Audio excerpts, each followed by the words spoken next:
Welcome back to Royals Weekly. I am your host, Marcus Mead, and joining me as always, the man who single-handedly popularized the saying, "He who smelt it, dealt it," my brother Mike. As you changed it there. I'm an innovator. I've been innovating in middle school humor since before I was in middle school, and that's why I'm an Yeah, innovator. So boom, take that. that's why I'm an innovator. Take that. Mike was very mature for his age. He was making dick and fart jokes when he was 9. That's right. It was very, very edgy stuff. And so I was the Andrew yeah. Dice Clay of Eugene Field Elementary School. Can't even remember the name of the schools he went to. This is vagabond. Anyway, on this week's episode, we're going to look back at a winning but chaotic week for the boys. We're also going to, of course, cover the breaking news that literally just came down from Jeff Passan, that the Royals are about to sign Seth Lugo to an extension. And so we're going to talk quite a bit about that because our whole spotlight segment was originally sort of wrapped around the trade deadline, which now changes dramatically because Seth Lugo is no longer a trade chip. But then we're going to discuss that trade deadline a little bit with a new focus on some of the other things they might do. And then we're going to preview this week's games. We also, before we get started, want to remind you to go out and subscribe to the Royals Weekly Substack, royalsweekly.substack.com. For $5 extra a month, you get an extra episode from the both of us. You get an extra episode from Mike every week. You get a post from me every week, sort of wrapping up the week and talking about trends that I see in the team. It's a bunch of extra content. And then plus we also sometimes write extra content for special events like the draft, or if we just have an idea that's crazy or something like that. So really, really worth it. We really appreciate the financial support. It really helps out. This takes a lot of time, believe it or not. And so, yeah, please make sure you're subscribing, royalsweekly.substack.com. Also, make sure you're rating and reviewing us everywhere you can. We love to read those Apple Podcast reviews on the episode here. I've checked. There is not one for this week. Mike is very sad as a result of that. We would love 5 stars. We would love thumbs up. We would love comments. Anything you got for us really, really helps. It helps us engage with more audience members, which we love to do.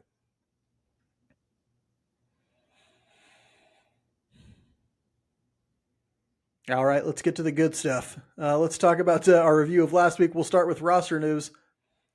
We'll start with the big headline first. The Royal, according to Jeff Passan, as of about 5 minutes ago, that would be around 8 o'clock p.m. On Sunday, July 27th. The Kansas City Royals, or Passan reports that the Kansas City Royals are in the final stages of finalizing a multi-year contract extension with Seth Lugo. We do not yet have terms for that. Mike, are you seeing any of those? I know you're probably looking. I have not seen anything yet, no. I haven't seen anything on terms yet, but that he is reporting that the Royals, and it's been confirmed by Ken Rosenthal as well, are finalizing a multi-year contract extension for Seth Lugo. So, Mike, what do you think of this extension?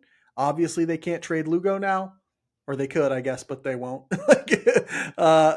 So what's the deal? How are you feeling about it? It's interesting. It at least tells us what they're doing. This is not a hedge. This is an all-in for this year, next year, and probably the year after that as well. And you see Lugo, and I guess when does Waka's deal go through? Is it? It goes through, I think, not the end of next year, but the year after that, if I'm remembering correctly. They are hitching their star to these two, what they, I'm sure, see as workhorses. They see Seth Lugo as guys that, even though they're advanced in age, are still going to go out and give you somewhere around 180 innings in every year. And so, he's 35 years old. Waka's contract goes through 2027, and there's a club option for 2028. So they've got Waka locked in. I would imagine Lugo's ends up running with a similar timeline, because I think they're going to kind of see this as, we've got these two guys that we like that are really. I don't think you expect either one of them to have a year like Lugo had last year again, but you expect them to be just solid foundation of your rotation kind of guys. Throw in with that Bubic and Noah Cameron, who look like they can be very successful major league starters as well. And you feel like you've got a rotation that's for the most part set. And of course, Cole Reagans, when he gets back, if he can stay healthy again, I feel like, okay, all we've got to do is figure out the lineup now. I don't know that it's necessarily going to pay dividends this year, though. That's just how I feel on that. I just think with the problem with the lineups, with the problems they had in April and May and June, they're going to cost them. Yeah, and remember here that while it's always great to have a picture of Lugo's quality, or at least of what his quality has been the last 2 years, remember that he will be 36 next year when the first year of this contract extension. Remember that he has not been as good this year, at least by the peripheral numbers, as he was last year. And also remember that now he's going to make between, I would imagine this contract comes out somewhere between 18 and 21 million AAV. He is going to, or what was I thinking? Oh, that's now 18 or 21 million you cannot spend towards a hitter next year, right? Like, and so those are resources tied up in Lugo now. That's fine because it's really important to have really good starting pitching, but you're now tying 18 to 20 million dollars a year, to 18 to 21 roughly, to a 36, 37, 38-year-old guy.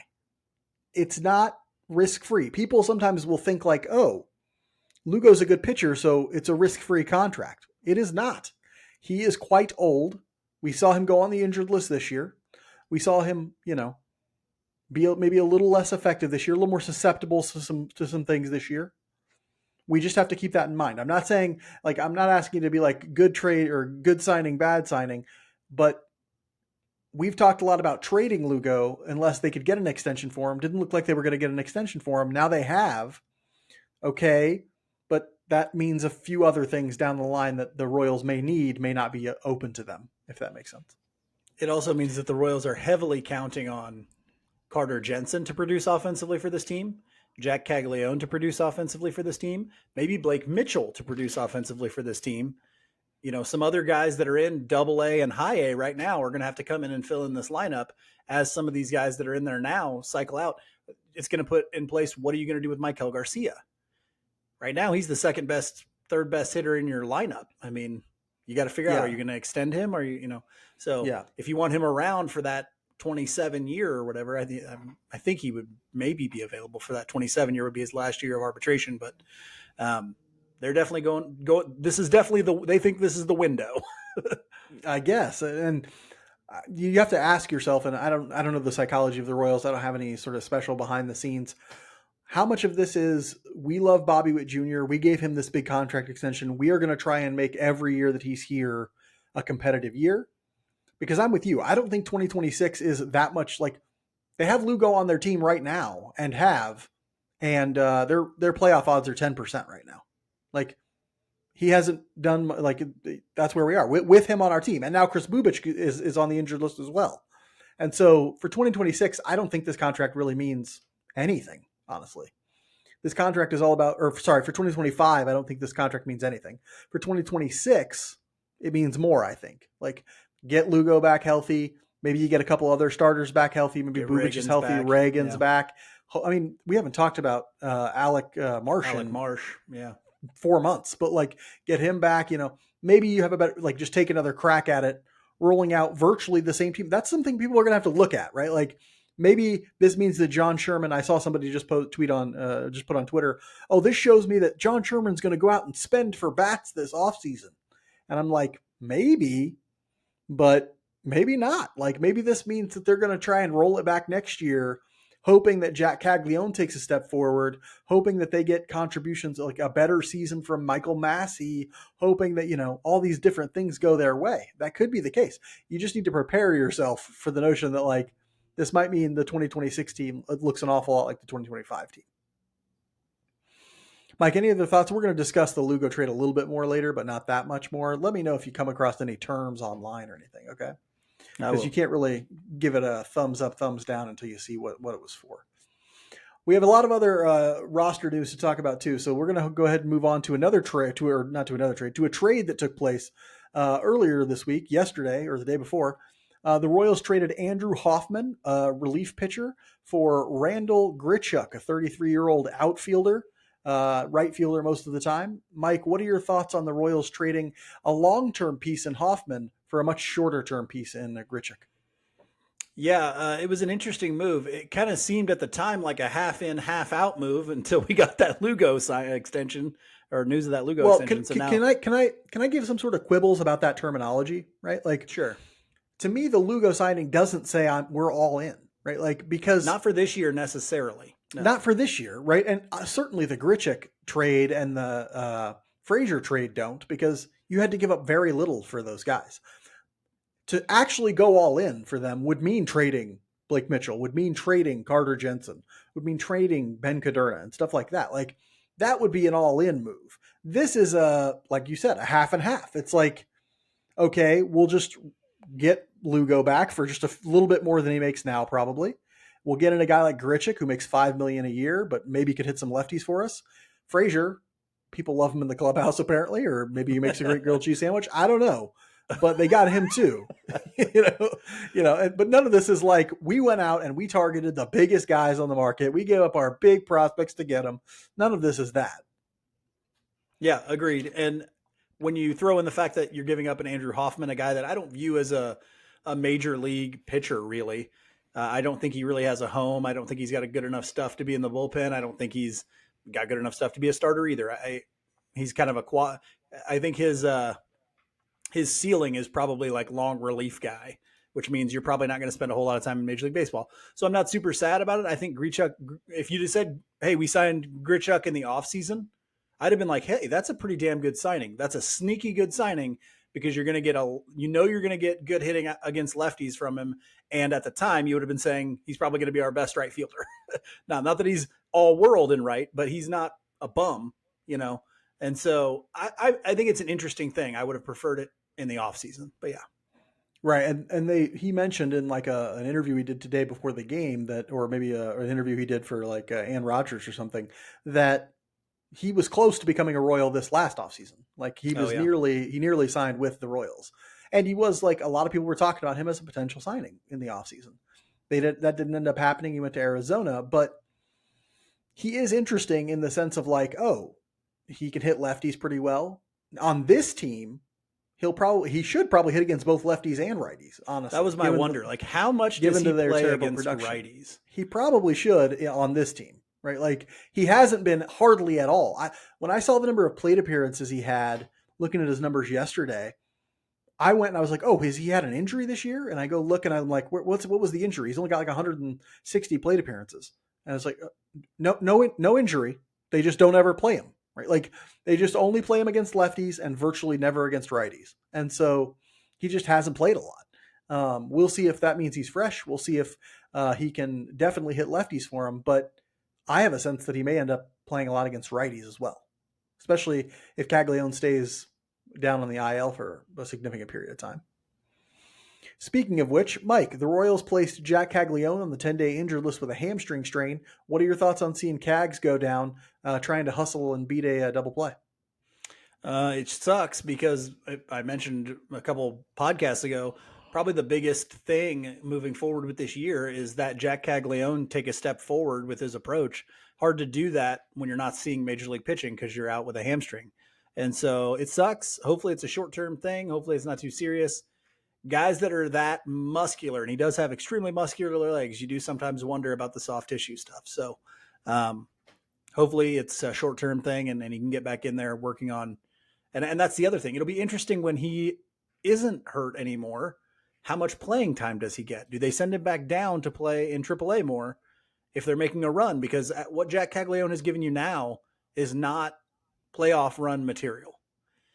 And so do you have the at-bats to give away to help a guy develop at the major league level if you're trying to make a playoff push? I don't know. Well, really at this point, that is what is happening. Like he's not producing enough to make a playoff run. He clearly still needs to develop significantly. And they're trying to do it at the major league level. The problem is, you can't be half in, half out. You can't be like, we're going to sign Lugo to this extension. We're going to do this. We're going to do this. But also we're going to let Jack Caglione continue to put up a 60 weighted runs created plus for us in right field. That's not going to be a thing, right? Like they're going to have to figure out. And ultimately, this is why I wrote in the outline. This might ultimately help him, right? Getting him a chance to like sit down for a little while, rest, like, get your mind right, put what's happened to you so far in the major leagues out of your mind and just move on and maybe work on some stuff with some hitting coaches and, have a way to come back and maybe find some success in Major League Baseball for the last month of the season or something like that, like month and a half. That sounds like it would work, right? The Royals also, more injury news, placed Kris Bubic on the 15-day injured list with a rotator cuff strain. He went out yesterday and just absolutely had a meltdown in the first inning. And then turns out he's been hurt for a while. Mike, what are your thoughts on losing Bubic for, this says 15 days, but a lot of people are talking like it might be the rest of the year. Yeah, you wondered if he wasn't breaking down after you watched that. Well, we've seen some velocity dip from him, since the All-Star game. You've seen just some not great pitching, or not what we saw before the All-Star break. And then that game on Saturday he could not throw a strike. It was not great. Even when he could, the luck was terrible. And so this creates another pretty large obstacle. And that's why I think the Lugo extension is maybe more about next year, is because he may not, you don't know what you're going to get there. And Lorenzen with an oblique, like a notoriously lingering injury for a starting pitcher that takes often much longer to heal than what they originally think. That's 40% of your starting rotation that could be out for somewhat of an extended period of time. So tough for Bubic having such a great year, but we always knew that the increase in innings could impact him. And it seems to be that he's breaking down a little bit. Yeah, and, it's rough to see. You kind of hoped that wouldn't be the case, but maybe better that it's happened now when the Royals aren't like 5, 6, 7 games up, or even 3 games up on the division or something like that. When they're, have a very small chance of making the playoffs anyway. If Bubic goes down, it's like, well, that's tough, but not as tough as if we were like leading by a couple games and we lose Bubic, and then it's like, well, crap. Like, how are we gonna hold on to this lead? So this gives him a chance to get healed up for the rest of this season, get a full off season, which is. Do you think it's going to be the whole year? I do. I really do. It's a rotator. Was a rotator cuff strain? That's what they're calling it. But they actually also said that they're going to, get more input from doctors to see like, well, what do we need to do for this? So I think it's actually more significant than your sort of garden variety strain. And I think, think about how long Cole Reagans, I think he went down with the same thing. Think about how long it's been for him at this point. True. And if there's 2 weeks left in the season, they're not gonna be like, hey, Kris, ramp it up, buddy. Let's go out and get 2 starts before you're done. Like, stupid, right? Like, and so unless they're like, we need you for the playoffs desperately, but I don't even know then if they would do that, right? Like, and so, I think he's gonna ultimately. I think he may have pitched his last pitch for the Royals this year. And so but get healthy, have a full off season, come back. You got Lugo, you got Bubic. Hopefully Reagans is healthy, and they can give it another go with this excellent pitching staff. On the good news injury front, somebody actually returned from injury as well. Another pitcher, Hunter Harvey, returned from a long. Mike, you know the name of this injury. I can't remember it. Teres major, is that it? Yeah, I think so. Mm-hmm. Long stint on the IL with a teres major strain. Mike, what are your thoughts on getting to see Harvey back in the bullpen? Because he pitched today. Yeah, and hopefully he can be the Hunter Harvey that we saw a couple years ago with the Nationals, the guy that, the year that we traded for him last year, he had a little bit of a rough year, but the year before that, he had been a solid pitcher, and you really hope that. For me, it was how consistent can the splitter be? Okay. Yeah. And, is the fastball velocity where it needs to be? So hopefully that's going to happen. We've seen him just once, I think, right? Since I watched I watched at least one of his rehab outings as well, and he looked pretty good in it. So my hope then would be, because this is the last year we have him, isn't it? And I think so, yes. I'm wondering if maybe there's not a trade of him happening, or he might be part of a package if we're still looking for help in the lineup, something like that. If not, let's use him to solidify a bullpen that has been shaky at times, even on the back end. And so I would be completely fine with him. If we are going to make a playoff push, I would understand if they want to keep him in there to try and do that. And what did we see today when the bullpen had a 3-run or 4-run lead at one point? They went Zerpa. Zerpa gave up the home run. Zerpa gave up the home run. And then it was Harvey, Erceg, and Estevez. And so that's kind of what you can expect to see and kind of hope to see when they have. Cruz will be in there too, I think.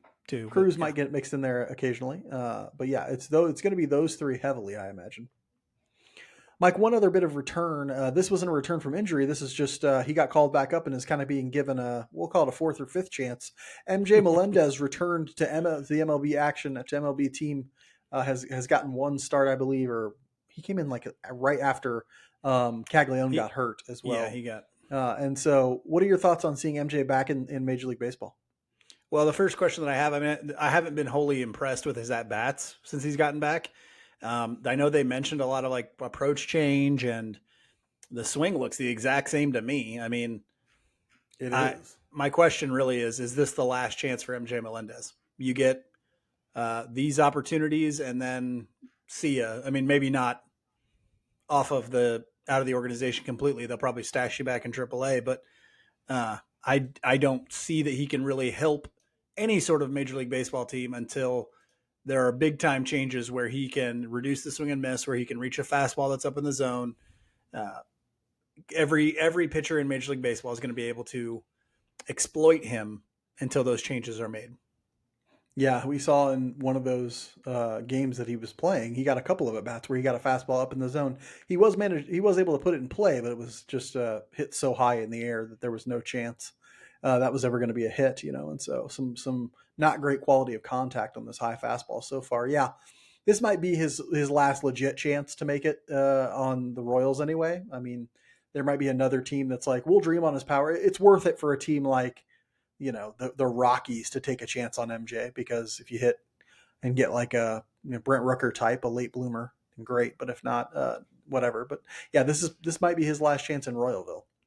Yeah, to me, he would have to deconstruct that swing completely to do that. But Rockies are not capable of helping him do that. I'm going to be honest with you. For all the chaos that took place off the field, all that trades, extensions, injuries, it was a very nice week for the Royals on the field. They managed to win 2 series last week, taking 2 of 3 from the Cubs and then 2 of 3 from the Guardians. In the Cubs series, the fellas brought out the home run stick and beat up on some weak pitching. The Guardians series was interrupted by weather, injury, and all manner of passing up scoring opportunities for both teams. Both teams did a lot of passing up scoring opportunities. Mike, how'd you feel about what you saw from the boys last week? Honestly, both series kind of went the way that I thought that they would, because the parts of the teams that you thought were strengths and weaknesses on both sides played out that way. The Cubs can hit, but they can't pitch for shit. The Guardians can pitch a little bit, but they can't hit for shit. And so it's like, okay, I did not see Jonathan India hitting a 3-run home run to win a game. I didn't see that. I will break in real quick. We do have some of the extension news. Some of it, yeah. Ann Rogers is reporting that a source is telling her that Seth Lugo's extension is a 2-year contract with a vesting option for 2028. If you don't know what a vesting option means, it essentially means that, like, if I make this many starts in 2027, maybe there's an ERA clause in it too, or something like that, then my contract automatically gets renewed for 2028, right? Like that sort of thing. The option automatically kicks in. And I like that for an older pitcher. I think that's that makes a lot of sense. But so that's one aspect of it, but we don't know the money yet. Yeah, that's kind of how it went for the Royals this week. It set up pretty well because the bats were able to exploit that bad Chicago pitching, and then you never felt like the Guardians were going to score that much, because outside of Jose Ramirez, there's nothing there, man. There is just nothing there. Loaded the bases today against Noah Cameron with no outs, got 0 runs. And honestly, look at the Bubic blow up the other day. Walks 4 guys. They get a run just out of walks. And then the only reason they end up scoring 2 more that inning is on like a 60-mile-an-hour dorker over the first baseman's head. Like nobody drove a ball against Bubic that whole time. And they're just not a very good offense. And so good to do that. The Guardians are in front of them in the wild card race, so that's always good to take a series from them. But I don't see the Guardians finishing strong, and it wouldn't surprise me if they move a couple of those bullpen pieces in the next few days. Yeah, which is wild, because the Royals are like, we're going to buy, and the Guardians are ahead of them and like, we're going to sell. Right? Like, I think there is a little bit more to dream on, I think, for the Royals lineup than there is for the Guardians. That's true. That is true. There's some injury stuff now going on for the Royals rotation that's a little scary, but there is some more to dream on in the Royals lineup than there is the Guardians. Yeah, that's the thing. It was nice to see the offense sort of come to life in Wrigley, and nice to see them continue sort of what we predicted, that they would be stronger in the second half than they were in the first half. So that was nice to see. But I actually expected them to lose one more game than they lost this last week. I expected them to go roughly 3-3. So they're one game on that. Sadly, they have not gained anything in the wild card because the Boston has basically kept pace with them. So they're still 4.5 back of Boston. This is what's going to make it tough. Like, there are multiple teams in between them and that last wild card spot. They're going to have a lot to do. It's going to have to be like a sustained winning effort. They can't go 500 really for the next, 2 months and expect to make it, right? Mike, with all that took place, with so many winning efforts, who was your strong performer for last week? I went with Maikel Garcia because he had a little bit of a bad run there. Was Chase starting to look like he was starting to press a little bit, but had just a great week. Looked fantastic at the plate, taking great at bats. 8 for 22, 1 double, 2 triples, 2 home runs, 4 RBI, 3 walks to 2 strikeouts, and a stolen base. Just filled the box score. Maikel Garcia did, and that's kind of the guy that we need in this lineup in the second half if we are going to compete for a playoff spot. So big week for Maikel Garcia. Yeah, he was great. Love to see him get going again because he did have like a mini struggle there for a little bit before this last week, but really kicked it on this last week. I'm going with Salvador Perez as my strong performer. Actually, when I looked at the list, I wasn't strong performers, despite the fact that they won more this week than they lost. Strong performers weren't popping off the page. Mike, did you notice that? It wasn't like, hey, I don't know. You took the obvious one. You always look at the obvious one and just take them. The hitters, there was actually quite a few of them. Salvador Perez, though, did have an OPS over 900, which was okay for the week. He went 7 for 25 with 1 double, 3 home runs, 6 RBI, 1 walk, and 6 strikeouts.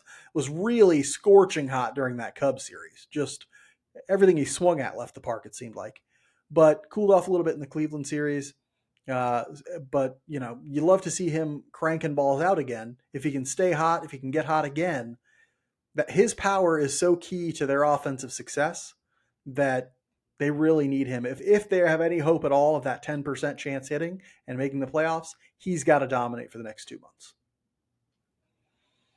Mike, not everybody, covered themselves in glitter and went dancing through the night. Who was your weak performer for last week? Well, he wasn't the weakest of performers. It was Steven Cruz, but I picked him because we got to kind of talk about the next evolution of Steven Cruz. I think you and I both have liked what he's brought this year to the bullpen as far as overall stuff goes, ability to get the strikeout. He might be the biggest strikeout guy in their bullpen. Another break-in? You're going to break in again. Hey, man, I told you, break in whenever you got the news. I got the news. So the money is now known for this, according to John Heyman. The contract is expected to be for about $46 million over 2 years with a vesting option for a third year. So, 23 per. 23 per. It's a little high. It's not outside the realm of crazy, especially when they were like, hey, we want you to sign this deal now and not get to free agency. Yeah. Then you're going to have to pay more for that to happen. Right. And so that's why I think I looked on Spot Track earlier today. They had his market value or what he could anticipate getting next year at 19 million AAV. And so this is a little higher than that, but that's what you do when you want to lock them down, Well, back to Steven Cruz, and we're talking about the next evolution of Steven Cruz here. The Royals, depending on how Hunter Harvey looks coming in here, Steven Cruz is probably your third best guy in that bullpen as far as shutdown, like dominant stuff. Well, when he's been put in some situations, he hasn't always capitalized. They put him in as the third guy in that game on the first game on Saturday, and he did not look very good in that spot in the 10th. And so that's kind of my question. The other thing that he has to be able to do if he's going to be in those roles, he has to limit the walks. He had 2 innings pitched this week, 4 hits, 2 earned runs, just 1 walk and 1 K, but he was all over the place in that game with his command.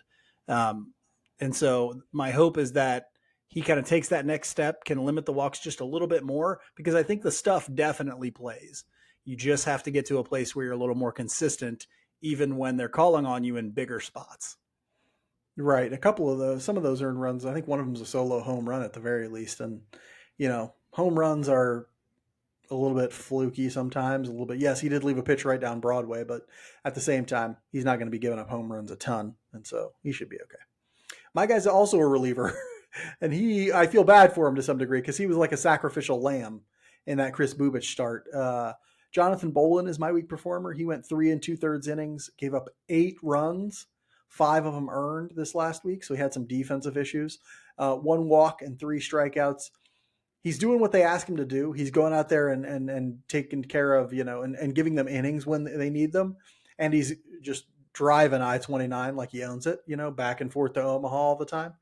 But I start to question now, like, there was a stretch there where I was like, could Bolin be like a legit middle reliever? I'm starting to question that a little bit, honestly. I'm just starting to question how effective he can be and if the stuff is quite good enough for that. But we'll see. Mike, so much chaos, so many things happening for the Royals this last week. What is your theme? My theme is from the Great Turnpike Troubadours. I've used them a lot in the past, but this is a line that many of us have used at a bar when maybe we should have left that bar probably at that point. And I think the Royals are feeling that way right now. They're saying, I ain't going anywhere at all. I'm about to hit my stride. Right? Now, I have used that line myself when I should not have many, many times. Hopefully the Royals can find that sweet spot, hit that stride, and make it into the playoffs. I hope that too. We all want them to make the playoffs. What's interesting is that line reminds me of the Doc Holliday line where he's like, "No, I'm in my prime." Sure, yeah, you look it. Anyway, mine also comes from an excellent country act, and songwriter named Jason Isbell, who I use frequently, but I don't think I've ever used this line before. It's from a song that he did not originally record himself. He wrote it for another purpose. The movie A Star is Born. It's sung by Bradley Cooper's character. I don't know his name. I've never seen the movie. But I have heard Jason Isbell do his version of this song, a song called Maybe It's Time. And the line goes, maybe it's time to let the old ways die. It takes a lot to change a man and a train to change your mind. Maybe it's time to let the old ways die. I'm thinking mostly about that middle line. Like, what is it going to take to change JJ's mind? To tell him that, like, don't go out and mortgage our future for to take Eugenio Suarez. Yeah, for a 10% chance of making it to the playoffs, please. But who knows? We'll see what ends up happening.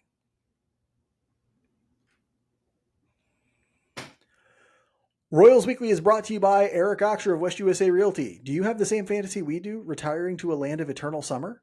If so, you need to give Eric Oxer of West USA Realty a call pronto. He can help you transition to a lovely home in the Phoenix area and a life of fun in the sun. Just remember, if you're out in the desert tripping on peyote, that cactus is not trying to hug you. No, it's not. Eric was one of the top real estate agents in the Phoenix area to end 2024 because he gives all of his clients a personal experience focused entirely on their needs. With Eric Oxer of West USA Realty, it's not about him. It's about you. He's there to listen to you, work for you, and guide you through the ins and outs of buying and selling in the Phoenix area. Location, location, location. You got to know where the best ice cream trucks operate. They are different. They are different. And where the best single mom, the Starbucks, the best single moms hang out. Okay. Find Eric Oxer of West USA Realty online at ericoxer.com. That's ERICKAUXIER.com. Or just give him a call or shoot him a text at 480-383-9745. That's 480-383-9745. If you're at all interested in what a life in the Phoenix area might hold, let him make the experience all about you.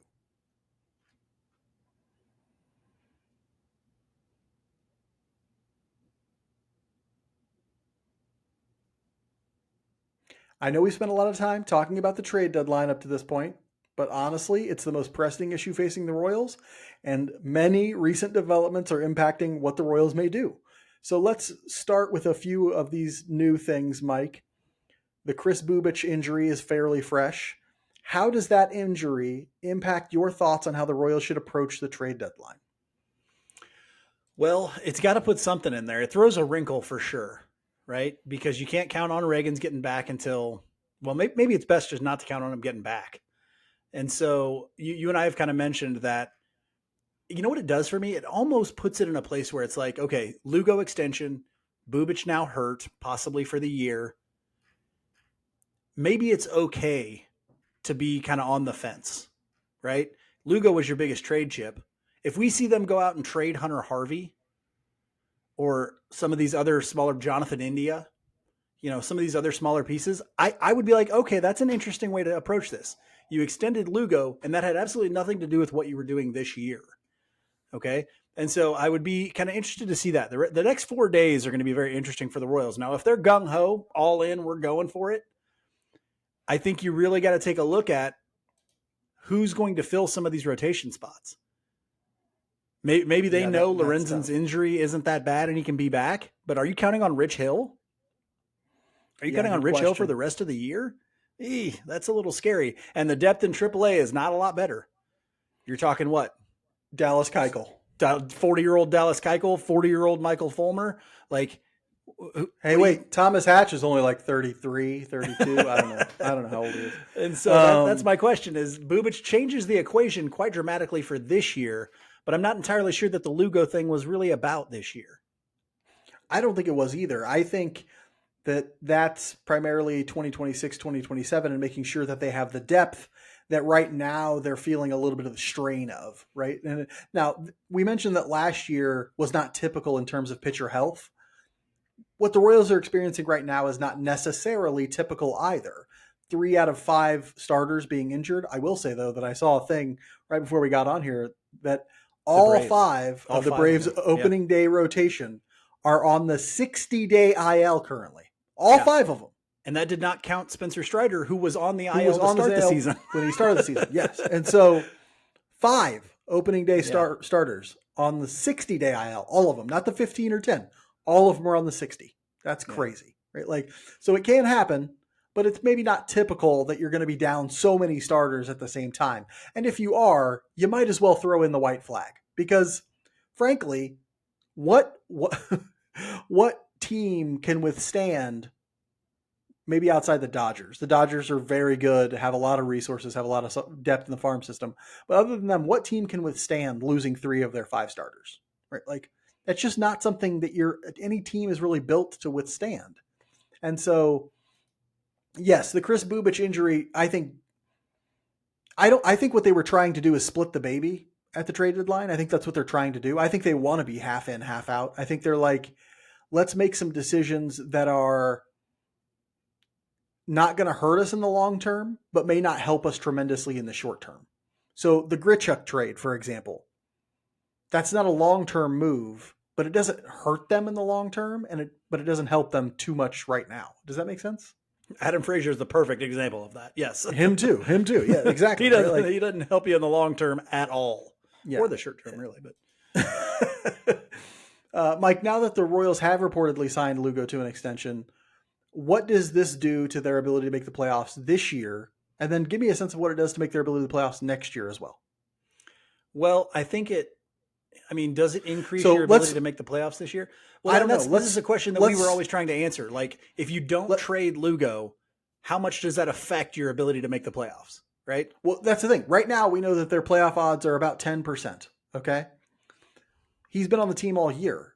And so they're not going to go up from that. This is certainly higher than they would be if they traded him. If they traded him, let's say they would be what? 5%? 6%? Yeah. Something like that.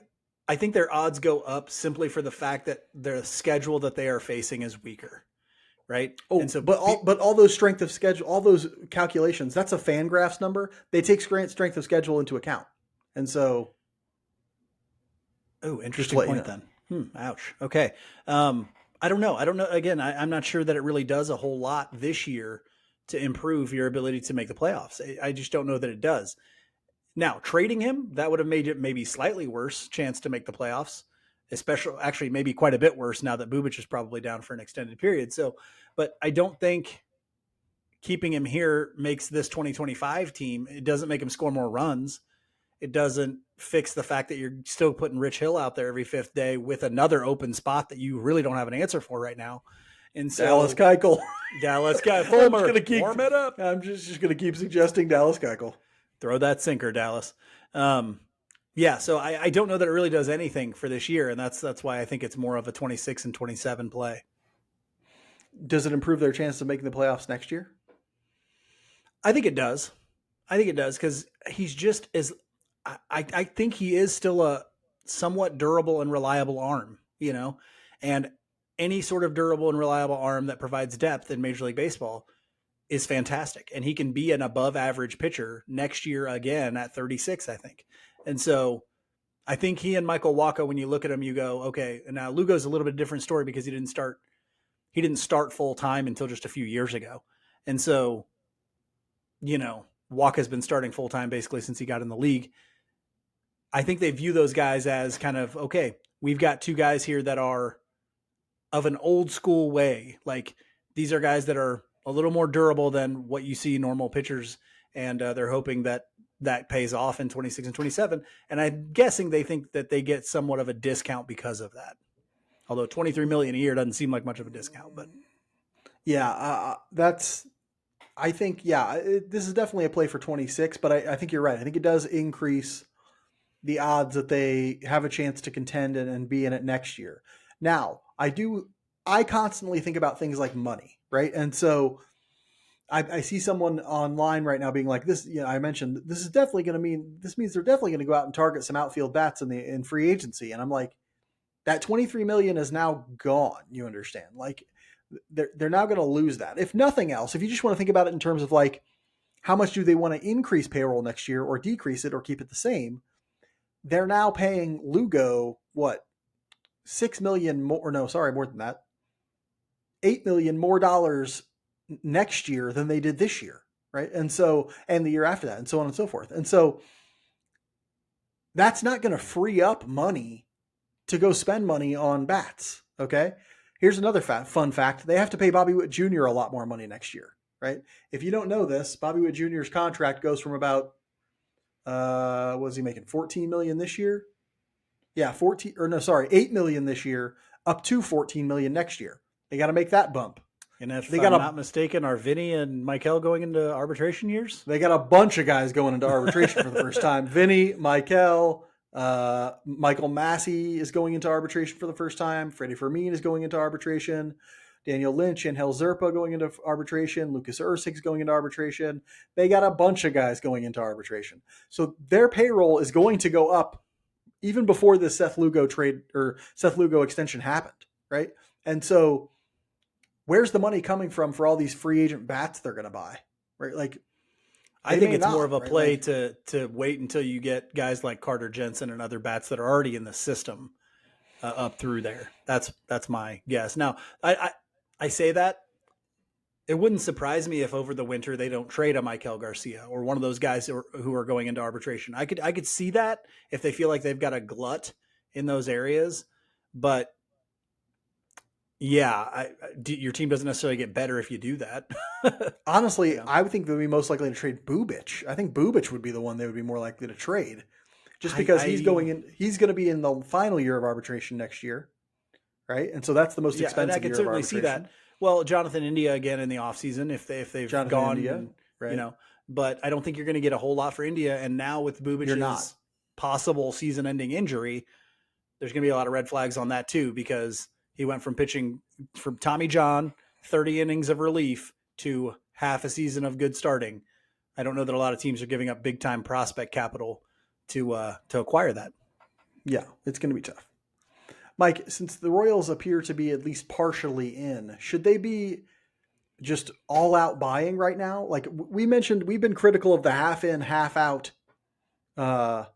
approach. Do you think instead they should just be all in then? Should they just go for it? That's the weird thing. I think I don't know that I would. I definitely wouldn't go all in and give up any of those guys because, like I said, the Lugo extension screams to me a play for 26 and 27 and possibly 28. It does not scream we're going to be able to do this in 25. And so I would be very careful moving anybody I thought could be a valuable piece in 26 or 27. Yeah. Now, if it was Ramon Ramirez, that's a little different because he's still probably 2 years away. If it was something like that, a guy that was in low A or even high A, but just still, still needs time, that might be a little different. But I would definitely not do it for anybody that's a rental. I mean, it's such a tight needle to thread if they're really going to try and do it and maintain a farm system that they can grow on in 26, 27, and 28. Yeah, I think here is my sort of preferred approaches. I would have been fine if they would have, like, my number one option for them was punt to 2026, sell off. This is before I thought that they could get Lugo in an extension, but I'm fine with the extension. I'm not like, oh no, you shouldn't extend him. Maybe my preference would have been trade him, but it also depends on what you get in return, right? But my lowest ranked option for their strategies would be all in, would be like mortgage the future to try and win in 2025. That makes no sense, right? Like, and you can tell the Royals think it makes no sense too, because they're not out there on, the big names. They're not out there trying to land some middle of the order bat, right? Like, and they're not out there, doing all that stuff. And so you can tell that they're trying to be strategic. I think this falls in somewhere in the middle. Like, is it my favorite strategy? Probably not. Is it my least favorite? Certainly not. But I definitely think that they should not be all like, screw it, let's just go all in. That makes no sense to me.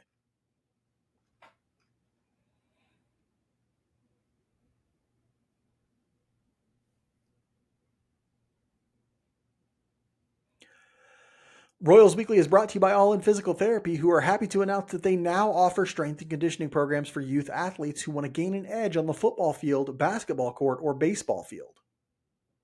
I'm no scout, and I think you know that. But I think being faster and stronger is a key to success in many sports and ballet. Yeah. You ever seen a ballerina? They can move like crazy. And badminton. If you've ever seen Olympic badminton, it is filled with ripped people.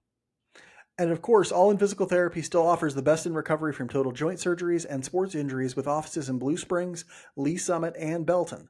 They'll help you take care of your recently repaired hips, knees, shoulders, elbows, you name it. We got grandmas out there looking like Transformers flipping SUVs. Yeah, that's what the modern medicine has given us. It's wonderful. If you're interested in reaching peak performance, get back to 100%. Oh, sorry. If you're interested in reaching peak performance or getting back to 100% from an injury, check out All In Physical Therapy at allin-pt.com. That's ALLIN-pt.com. Or give them a call at 816-427-5300. That's 816-427-5300.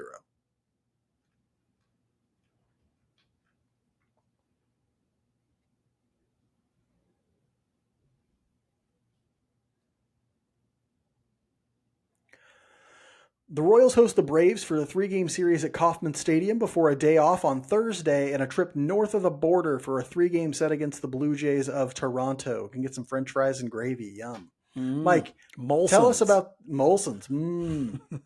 What's the name of that place they love up there? Tim Hortons. Tim Hortons, yeah. Yeah, you hosers. Mike, tell us about this struggling Brave squad, please. Oh, yeah. Well, you kind of stole my thunder because I was going to talk about how their starting rotation. Good. That's all you ever do to me is steal my thunder. Their starting rotation has just been decimated by injuries. Long term for Chris Sale, AJ Smith, Shaver. I don't know how to say his name. Spencer Schwallenbach. And then they just put Grant. I can't remember his last name. I think he just went on the 60-day. So, yeah, it's been just brutal going. Their offense does have Ronald Acuna Jr. back. But some ineffectiveness from Ozzie Albies, Michael Harris Jr., as well as some injury problems there as well, has made they have both a pitching staff and an offense that's like bottom 10 in Major League Baseball right now. The Braves are 44-60, which is 4th in the NL East. In that first game, we'll have Rich Hill, the ageless wonder Rich Hill. Dick Mountain. Old Man River. That's all I can think of when I. On his Wikipedia page, they've discussed the creation of the nickname Dick Mountain. It's hilarious. I'm sure it is. He'll go against Spencer Strider, the 26-year-old righty out of Clemson with a 3.72 ERA and a 1.18 whip. He's got a 4-seam fastball that is 95 to 96, a slider, a curveball, and a changeup. A fastball. His fastball velocity is down from its heights, as is the effectiveness. He used to have one of the best fastballs in Major League Baseball. He throws it more than 50% of the time still. He's got magnificently huge thighs. And he used to have a kick-ass mustache. I don't know if he still does or not. But Spencer Strider, it's going to be a tough game to win. No lie. Game 2 should see Seth Lugo against we don't know because they don't have any pitchers left. Okay? They're going to be doing bullpen. You'll see the next guy shit. Is a pretty random one pulled off the street as well. Yeah, there's going to be some rando. The third game, we don't have anybody listed as a starter yet for Game 3. But they will have Joey Wentz, a 27-year-old lefty out of Shawnee Mission East High School, Hey. Local I kid. remember Alex talking about this kid a few years ago. Doesn't look like a kid. He's 6'5" at this point. So Big guy. 5.76 ERA, 1.57 WHIP in 28 games. Just 2 games started. Bullpen guy. He's got a 4-seamer at 94, a cutter, a curveball, a changeup. He's got great extension from the 6'5" frame. He gives up a ton of hard contact, 40% hard hit rate, but they got to put bodies out there. And so that'll be an interesting series. Game 1 will be tough, but who knows what's going to happen in game 2 and game 3 with the walking wounded that they are dealing with in the rotation. After that, it's up north to Toronto, where they will face Canada. So many great people come from Canada. Rick Moranis. I was telling Michael J. Fox. Rick Moranis the other day. She didn't know who he was, and so I had to. Oh man, I had to because he's inform her. I'm super famous. I make a buttload of money. I'm just gonna. Well, you know what happened? His wife got cancer. And his wife died, and so he stopped acting to take care of his kids. What a great human being, Rick Moranis. We love you.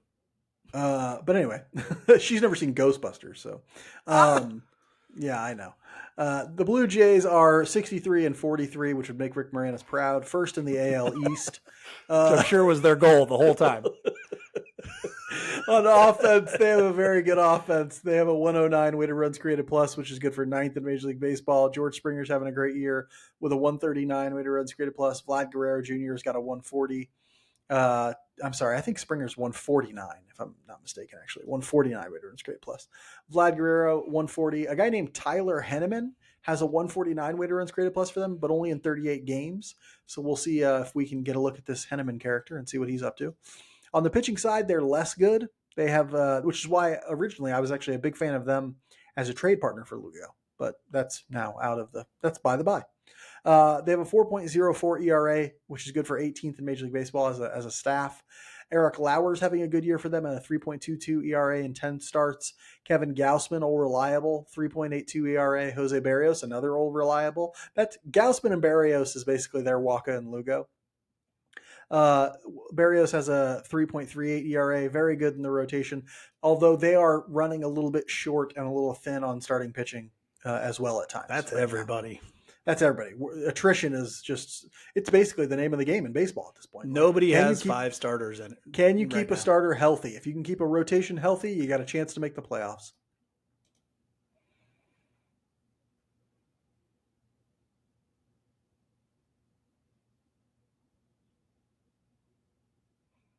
We'll end this week's episode like we end every episode with the Just a Bit Outside segment where we talk about something that's interesting to us outside the world of baseball. Mike, you've had a wild week. What's interesting to you outside baseball?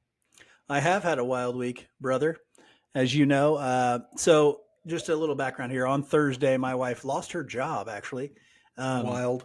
Out of the blue, nowhere. Did not know anything was coming down the pike and just was kind of blindsided. And she has not had that job for very long, just a little over 6 months. And it when she came home, she was extremely emotional. We were talking through it and all that sort of stuff.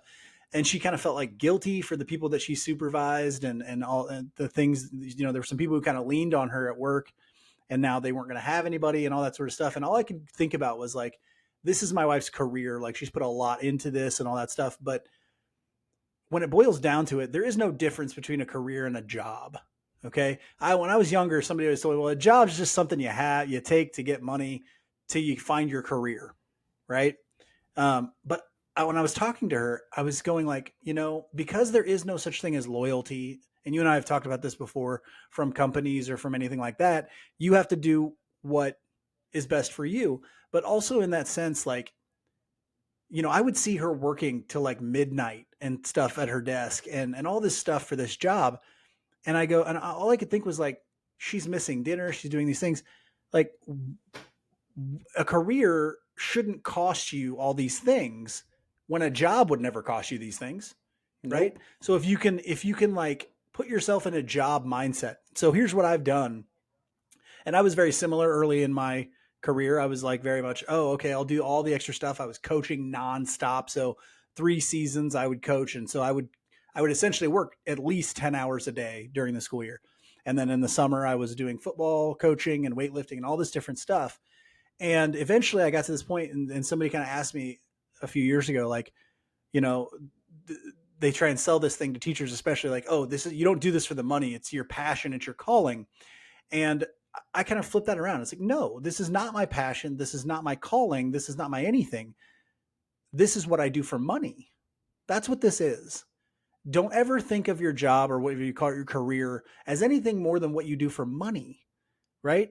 The important thing is the person that you go home to talk about it when it's over, whether that's for the day or forever or whatever it is. That's your passion. That's your calling. That's what you're supposed to be doing in life, because What's no my matter passion? what, My life. exactly. No matter what, your career is going to end. Okay. And so, just so you don't feel bad for me or anything, we are more than equipped to handle my wife being out of work. She had a job interview the next day, and looks like she's probably going to take that job. And it's way better. It's a blessing in disguise kind of a thing for us. But I just don't want people to feel like they have to give more for their career than what they will ever get back out of it. The only thing you're ever going to get out of your career is money. You might get a little feeling like you're doing something, and that's awesome. I have a career that a lot of people think, you get like a feeling that you're helping, and that's great. And I like that feeling when a kid gains confidence or learns something, and that's great. But your employer is only ever going to give you money out of it, and that is it. Yeah. Okay. They're not going to give you loyalty. It doesn't matter if it's a career or a job. A career is a job, and that's all it is. That's just somebody record that for posterity and start playing it at graduations, because that was just, that was perfect. Okay. A career is a job. And that's all it is. In fact, they have a vested interest in convincing you that it's something more than a job, because it gets more work out of you. They can extract more value out of you as an employee if they can convince you that this is something other than for money, right? Like, no, it's just for money. It's an exchange of time for money. That's what it is. Exactly. That's what it is. But a lot of people don't understand that. Capitalism got a hold of their hearts pretty hard. I'm talking about TV show. I found another TV show that I really like. I haven't found one that I liked in a long time. It is. Well, it's kind of funny. It's not like, no, it is funny. It is funny, but it's not a comedy. I wouldn't call it a comedy. It's actually a mystery. It's very much if you've ever seen the movie Knives Out. Oh, it's very much. I like that one. It's very much in that mold. It's called The Residence. It's about a death that takes place at the White House, and they bring in somebody to investigate it, right? And this person is very unusual, right? But the person who plays the detective, I can't remember her name. I'm going to look her up real quick. But her name is Uzo Aduba. She played Crazy Eyes Warren in Orange is the New Black. This is a Netflix series. It's called The Residence. It's only got eight episodes right now, but man, it is good. I started watching it last night. I got hooked. This person is like a detective who cares way more about bird watching than she does about like solving crimes. And so she's like, but she's really good at it. But it's like she's always talking about birds and like finding birds and all this weird stuff. It's very good. She's very good in it. It's got a lot of great actors in it, a lot of funny people. I don't know his name, but that dude, Mike, who plays, he's in Veronica Mars. If you've ever seen that. Have you ever seen that? He plays the other private investigator who she doesn't like. Not ringing a bell. Great television. Eliza Coop from Happy Ending is in it. She's great. Her. Ken Marino is his name. He's I love Ken Marino. Ken Marino is hilarious. In it. Yeah. Randall Park is in it, who is also quite funny. A lot of great actors in it. I highly encourage you to watch it. It's wonderful. If you have Netflix, The Residence, give it a watch. I don't have Netflix. Get Netflix. Get with it. That's all we have for you this week. We will be back again next week to talk more about what the Royals have done. By then, the trade deadline will have passed. And so we'll have a complete picture of what they've done at the trade deadline. We'll talk more about the games that they play as well. Until then, be good to each other. And go Royals.